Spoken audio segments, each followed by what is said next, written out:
Assalamualaikum warahmatullahi wabarakatuh. Salam sejahtera untuk semua para guru honorer maupun guru yang sedang berjuang untuk menjadi ASN. Di sini Mimin akan memberikan sebuah kebijakan penetapan kebutuhan ASN tahun 2024. Oke, di sini kita lihat arah kebijakan pengadaan CSN tahun 2024 ya. Teman-teman, Mimin akan menjelaskan. Yang pertama adalah fokus pada pelayanan dasar tenaga guru dan tenaga kesehatan. Ini sudah dipastikan ya untuk tenaga guru dan kesehatan. Yang kedua, seoptimal mungkin menyelesaikan permasalahan tenaga non-ASN di instansi pemerintah. Dan yang ketiga, merekrut talenta baru fresh graduation melalui seleksi CPNS untuk kalian yang baru lulus kuliah ataupun masih fresh graduation, itulah yang sedang dicari juga. Jadi 100% informasinya untuk P3K dan CSN. Dan yang keempat, mengurangi sedapat mungkin rekrutmen jabatan yang akan terdampak oleh transformasi digital. Meliputi yang pertama P3K khusus XTHK2 dan pegawai non ASN, itu yang diutamakan ya. Yang kedua, CPNS bagi talenta baru atau fresh graduation yang baru lulus, terdiri dari jabatan fungsional ada 273 jabatan fungsional, jabatan pelaksana ada 212 jabatan pelaksana, termasuk 7 jabatan pelaksana yang akan dibuka untuk P3K. Kategori jabatan fungsional guru, CPNS dan P3K untuk instansi pusat, P3K untuk instansi daerah. Yang kedua, jabatan fungsional di bidang tenaga kesehatan, CPNS dan P3K untuk instansi pusat dan daerah.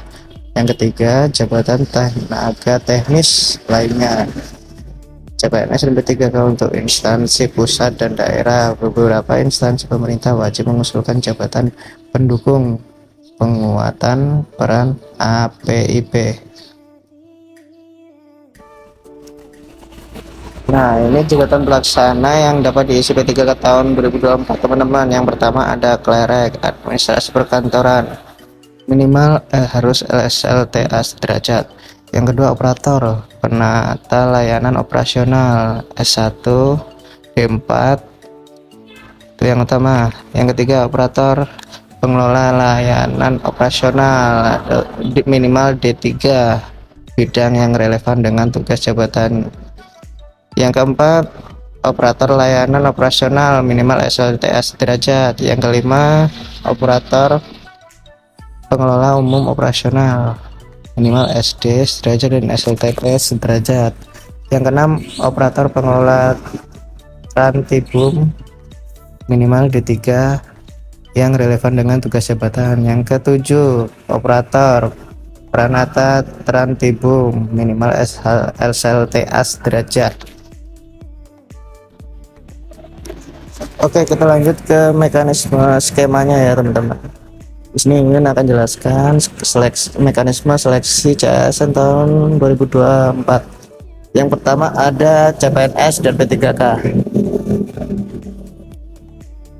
Yang untuk CPNS itu dibuka 100% untuk fresh graduation. Yang P3K itu untuk formasi khusus non ASN 100% kuotanya, hingga tergantung daerah masing-masing. Jika nanti dari P3K ada lowongan lebih, dan di sini kita akan diseleksi sesuai formasi yang diedarkan oleh daerah masing-masing. Jika formasi kurang dari guru honorer yang ada, di situ akan diambil yang paling tinggi. Dan yang tidak lolos seleksi P3K tahun ini, dia akan ditaruh di P3K paruh waktu dan akan dibuat kebijakan mekanisme seleksi khusus dengan mempan RP.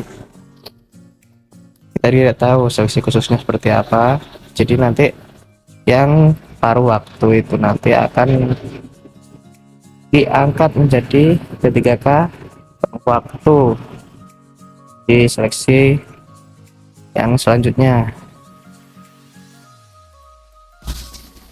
Dan ini persentase rencana mekanisme seleksi ASN tahun 2024. Formasi CPNS 100%, formasi P3K juga 100% untuk XTHK 2 non ASN yang terdata database PKN yang ketiga, dan non ASN yang aktif bekerja pada instansi pemerintah minimal 2 tahun masa kerja dan aktif bekerja di instansi pemerintah selama minimal 3 tahun berturut-turut tanpa ada berhenti atau tanpa ada jeda.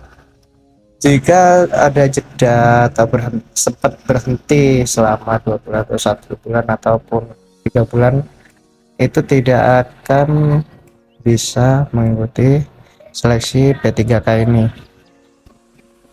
Dan kalau ada yang tanya kepada Mimin, apakah honorer swasta bisa daftar P3K? Bisa atau tidak? Ya, jawabnya untuk tahun ini sepertinya tidak, tapi para LP memberikan informasi CPNS agar guru honorer yang swasta bisa mendaftar, tidak hanya melalui P3K tapi melalui CPNS. Semoga ini bisa menjadi informasi yang berguna untuk Bapak Ibu sekalian. Mimin mohon maaf kalau ada salah-salah kata. Mengucapkan selamat beraktivitas kembali dan wassalamualaikum warahmatullahi wabarakatuh. Semangat untuk CSN 2024.